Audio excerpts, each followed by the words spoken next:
Waouh! Comment j'ai pu passer à côté de cette merveille? Un tacos! C'est costaud, hein? Si tu viens en Tunisie, tu peux pas ne pas tester ça. Tu me dois rien. Waouh!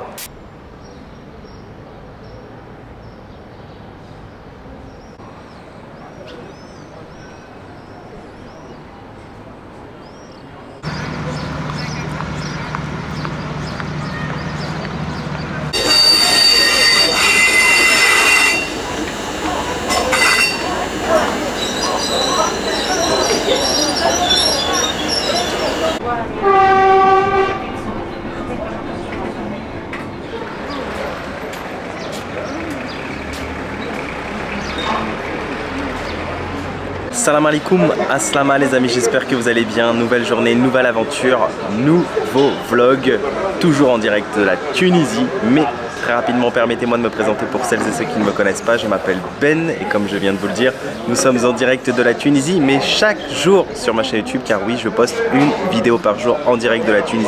Donc si jamais vous tombez un petit peu par hasard sur cette chaîne et que le contenu vous plaît, n'hésitez vraiment pas pour m'encourager à vous abonner, à liker, à commenter, à partager.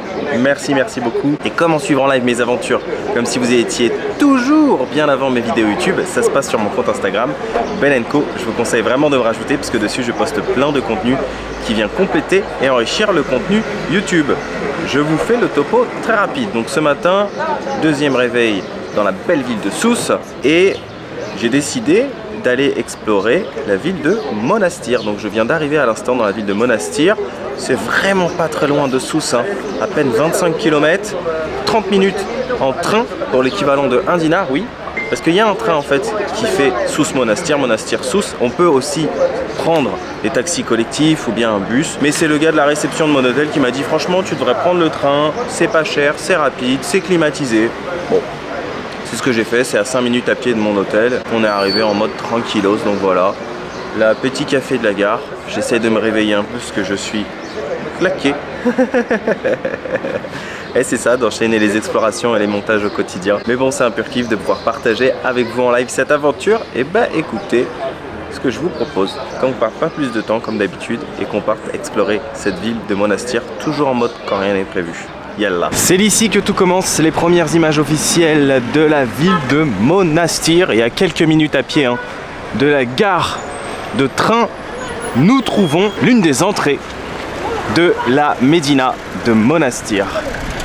Donc après la Médina de Tunis, après la Médina de Sousse, on va s'attaquer à celle de Monastir. Alors je pense pas la faire en entier, bien évidemment, parce que les Médinas en général sont très grandes. Mais on va vadrouiller dans une petite partie de la Médina. Ah ça c'est trop kiffant, les primeurs, j'adore. Les fruits gorgés de soleil, sucrés, les pastèques, les melons. J'adore l'ambiance des Médinas.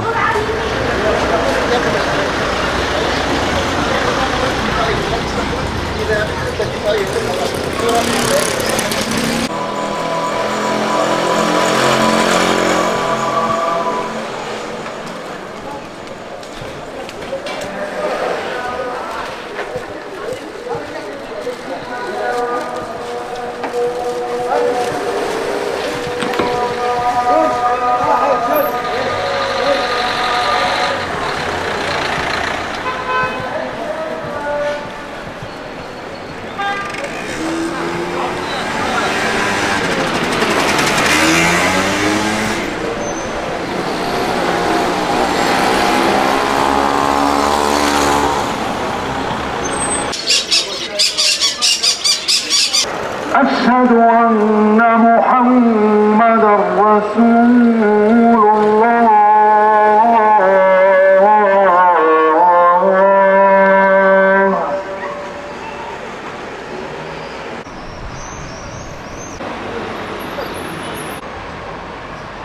Je viens de pénétrer dans la mosquée Bourguiba de Monastir. Elle est vraiment magnifique. Alors elle daterait de 1963 et porte le nom donc de Bourguiba en l'honneur de Monsieur Habib Bourguiba, le premier président de la République de Tunisie. C'est vraiment une très belle mosquée. C'est très calme. En même temps, c'est un lieu de culte. Heureusement que c'est calme. Mais il y a vraiment ce côté apaisant.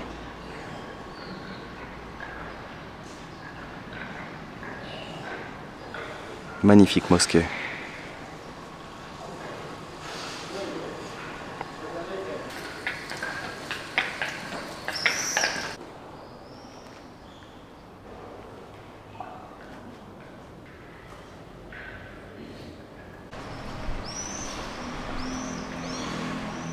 Au sortir de la mosquée Bourguiba, je me retrouve sur une très jolie place qui s'appelle la place des Arts de Monastir. Juste en face de nous, c'est l'endroit où se situe le mausolée de Monsieur Habib Bourguiba. Je vous fais un petit 360 vraiment de cette belle place. Et là maintenant, en face de nous, nous retrouvons le Ribat de Monastir. Donc après celui de Sousse, on va se diriger tranquillement vers celui de Monastir.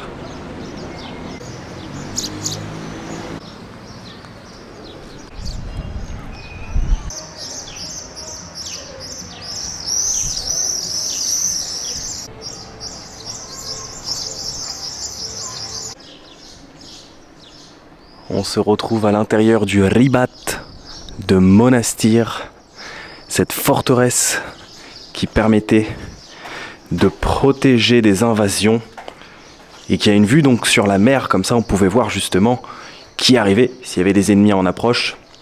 Alors ce Ribat il daterait de l'an 797, donc il serait un tout petit peu plus vieux que celui de Sousse. Mais celui de Sousse, il faut savoir que il a été détruit puis reconstruit en 821 en fait.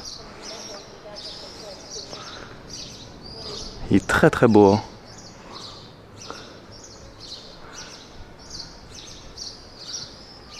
Et l'entrée coûte 8 dinars, ce qui fait grosso modo un tout petit peu moins de 3 €.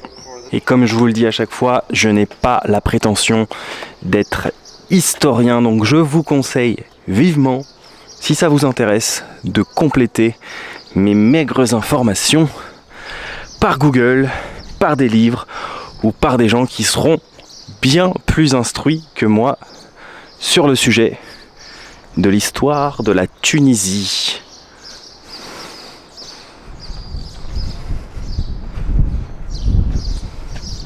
Et ça c'est vraiment un truc qui me fait trop kiffer, de pouvoir monter dans les tours de défense du Ribat, les tours d'observation plutôt, parce que d'en haut on a de sacrées belles vues et puis surtout il fait bon, on a du vent qui nous caresse le corps, sachant qu'il fait très chaud, ça fait vraiment du bien. Nous voici tout en haut du Ribat. Nous sommes bien en Tunisie, au cas où vous auriez des doutes. Waouh! On a une super vue sur une plage bleu turquoise encore de Tunisie, ici celle de Monastir. Elle est vraiment belle cette plage. Et de l'autre côté, une vue sur le port de Monastir. Juste en face, le cimetière de Monastir, donc où se situe le mausolée de Habib Bourguiba. Et puis là, comme vous pouvez l'apercevoir, la place d'Art où nous étions il y a quelques instants, ainsi que la mosquée Bourguiba.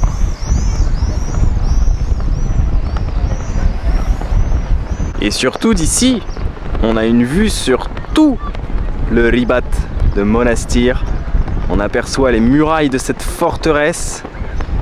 Et le gros avantage d'être hors saison plus le combo jour de la semaine, et ben, c'est que j'ai cette sensation d'être un peu seul au monde, tel un privilégié. Vous voyez, hein, il n'y a absolument personne. J'aperçois seulement là 3 touristes en face, c'est tout.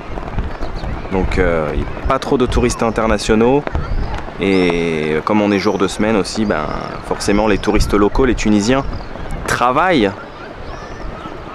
Ou alors comme il fait très chaud, ils profitent sûrement de la plage aussi à cette heure-ci. Ce qui paraîtrait un peu plus logique. Mais la vue d'ici est vraiment canon, hein. Ça vaut largement le détour.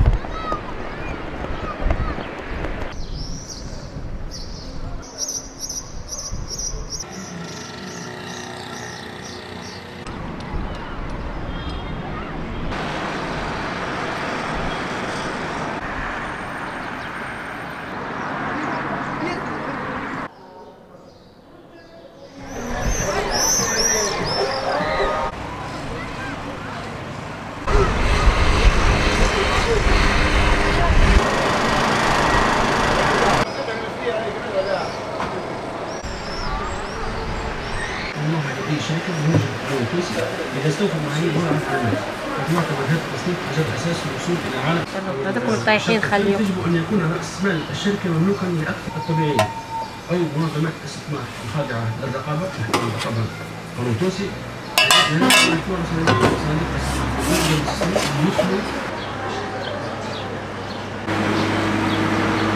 Comment j'ai pu passer à côté de cette merveille? Ça fait 2 semaines que je suis en Tunisie. J'en ai pas goûté un seul. Un makloub tunisien. On a goûté les fricassés, on a goûté les casse-croûtes, on a goûté les chapatis, ceux de Tunis, ceux de Sousse, qui sont extrêmement délicieux, hein, en forme de crêpe. Et là, c'est mon premier makloub sandwich de la street food tunisienne avec un pain maison et farci avec du thon, du poulet ou même des merguez et toutes sortes de crudités selon les choix et les envies. Et en parlant de mes choix, et ben moi, j'ai pris donc un makloub au poulet. Alors j'ai vu la préparation. En fait, c'est une sorte de pain à échec, merci beaucoup. C'est une sorte de pâte à pizza dans lequel il réalise en fait ce sandwich. Ça sent trop bon. En fait, on dirait une pizza fermée, voilà, tout simplement, une petite pizza fermée, donc à l'intérieur du poulet, sans harissa, hein. J'ai bien précisé cette fois, sans harissa, donc un peu de mayo, des crudités et du fromage, et ça a l'air trop bon. Et ça coûte 6 dinars, ce qui fait grosso modo un peu moins de 2 €, et j'ai demandé sans frites, hein. J'ai précisé un petit peu plus de salade à la place des frites, s'il vous plaît, parce que sinon, entre l'Algérie et la Tunisie, je vais revenir avec des kilos en trop. Vous voyez, c'est ce que je vous disais dans le vlog d'hier concernant les plastiques et l'environnement. Ici, ils ont toujours pour habitude de vous mettre une petite paille, alors que j'en ai strictement pas besoin. Je pourrais très bien boire mon verre de jus d'orange comme ça. Mais voilà, c'est comme ça. J'ai oublié de préciser sans paille. Donc du coup, le jus d'orange coûte 3 dinars 50, ce qui fait grosso modo 1 €. Et comme on dit ici, Pessaha. Ça me fait penser un peu à un tacos. Un tacos mexicain, hein. Je parle pas des French tacos qui n'a absolument rien à voir. Je parle de voyage là, s'il vous plaît, messieurs, dames. J'étais à 2 doigts là de commenter en plus un chapati spécial. Mais finalement, quand j'ai vu le truc arriver, je me suis dit, ouais, mais franchement, c'est costaud, hein. C'est absolument délicieux, hein. En fait, ce qui fait toute la différence, c'est ce pain, hein, ce pain maison. C'est vraiment très bon, hormis le poulet qui est dedans, qui est un petit peu dur, je trouve. On a vraiment un bon pain épais, on dirait un peu un durum turc, fait dans du pain maison. Puis le combo salade, poulet, fromage, avec mayonnaise, hein. Un classique, délicieux. Et avec cette vue en face, franchement, si on n'est pas trop bien là, comme je dis toujours, les meilleurs moments de la vie sont finalement les plus simples. Alors je suis vraiment juste derrière le ribat, hein. C'est-à-dire que j'ai repéré ce petit endroit, j'ai dit tiens c'est sympa, face à la mer, ah j'ai jamais goûté de makloub, et ben c'est parti, mon premier, emballé c'est pesé. Alors autant la bouffe est très épicée en Tunisie, bon là j'ai demandé 100 et je savoure, mais il y a un truc qu'on pourra pas enlever aux Tunisiens, c'est les portions quoi. Elles sont vraiment généreuses, hein. Hier j'avais un gros plat de pâtes, là regardez mon makloub, franchement il était costaud, hein.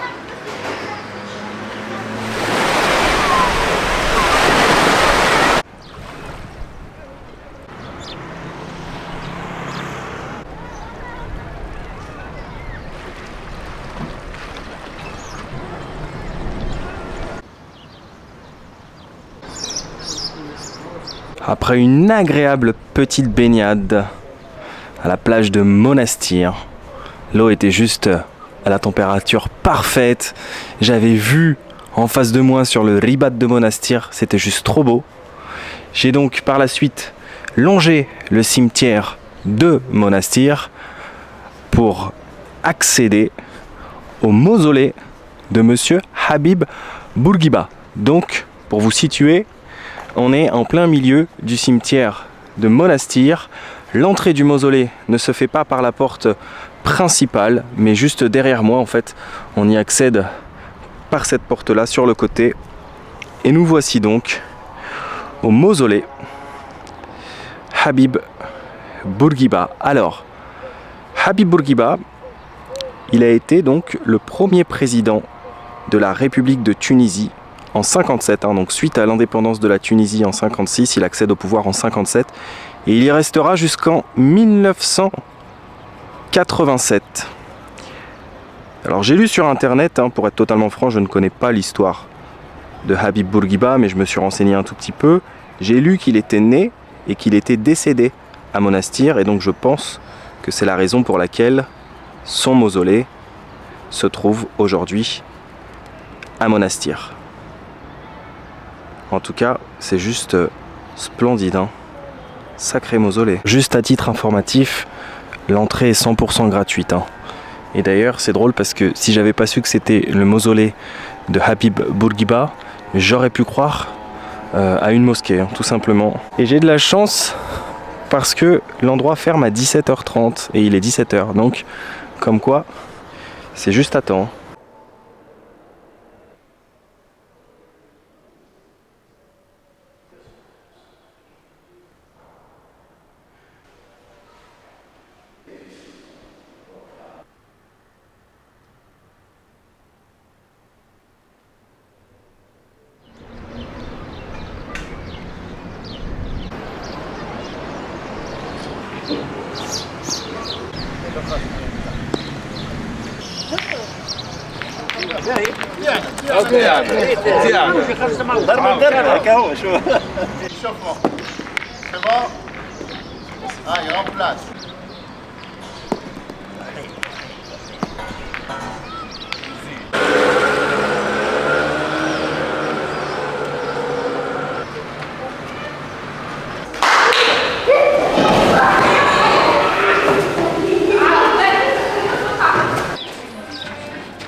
Aïchek, c'est très sucré, mais qu'est-ce que c'est rafraîchissant, la citronnade tunisienne. Et d'ailleurs c'est drôle parce que je demandais mais c'est quoi la différence entre les deux. En fait il m'a fait goûter un petit peu des deux, et le deuxième en fait contenant c'est du sirop d'orgeat. Alors c'est très sucré et c'est très très bon. J'en avais déjà bu en France, donc c'est pour ça que j'ai reconnu tout de suite le goût. C'est un goût vraiment très particulier. Ça coûte 800 millim le verre, ce qui fait grosso modo 80 centimes de dinars, donc environ 25 centimes d'euros, quelque chose comme ça. Et franchement, ça, avec moins de sucre, ce serait juste une tuerie. Pour ma part, bien évidemment. Je sais que dans chaque pays, on n'a pas le même rapport au sucre et au sel. Comme pour la harissa. Voilà, ça c'est le sirop d'orgeat. C'est très rafraîchissant aussi, mais très très sucré. Mais si tu viens en Tunisie, tu peux pas ne pas tester ça au moins une fois. Et d'ailleurs, c'est très traditionnel. Ici, les Tunisiens trempent leur gâteau, leur caque, en fait, dans de la citronnade ou bien dans du sirop d'orgeat. Et ça fallait. Bon appétit.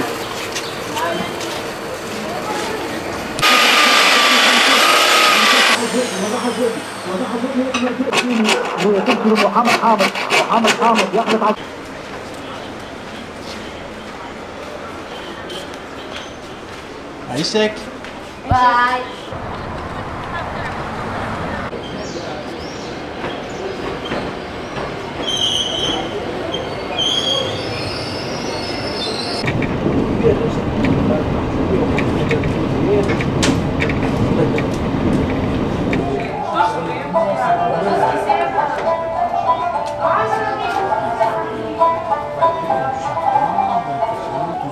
مش عاملوه ليه؟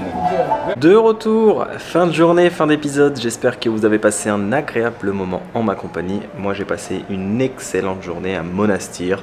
J'ai beaucoup aimé, j'ai trouvé ça très charmant comme endroit. Et puis il y a vraiment tout ce que j'aime, un peu comme à Sousse, c'est-à-dire on a le côté culturel et authentique avec la Médina, le Ribat, et puis on a aussi une partie de l'histoire ici de la Tunisie avec le mausolée de Habib Bourguiba. Et puis après on a le côté détente avec la plage qui est vraiment très jolie. J'ai pris un café comme ça, j'avais les pieds dans l'eau, c'était juste fantastique. Donc franchement, belle découverte, hein, la ville de Monastir. Et puis ensuite, je suis donc retourné à mon hôtel et j'ai mangé donc au restaurant de l'hôtel. J'ai croisé donc mon nouvel ami, le patron de cet hôtel, et je lui ai dit combien je te dois alors pour hier soir. Tu m'as pas dit? Il m'a dit non, mais t'es mon invité. Hier on t'avait préparé ça depuis le matin, la cocotte berbère et tout, je voulais absolument que tu goûtes. Donc non, tu me dois rien. Trop gentil quoi. Vraiment trop sympa. Puis ce soir pour manger, donc j'ai pris un plat de pâtes aux crevettes excellent. Ça m'a coûté 20 dinars. Alors j'ai pas demandé tous les accompagnements parce que c'est vraiment ultra costaud, hein. Y a un truc qu'on peut pas enlever aux Tunisiens, c'est qu'ils sont vraiment généreux sur les portions. Mais alors la dose de pâtes qu'ils m'ont mis. Donc merci à tous d'avoir suivi cet épisode, j'espère sincèrement qu'il vous a plu. Moi comme d'habitude je vous donne rendez-vous demain en direct de la Tunisie. Je vous dis prenez bien soin de vous, n'oubliez pas de voyager, mais surtout n'oubliez jamais un truc, c'est que quand rien n'est prévu, tout peut arriver. Ah, ciao ciao.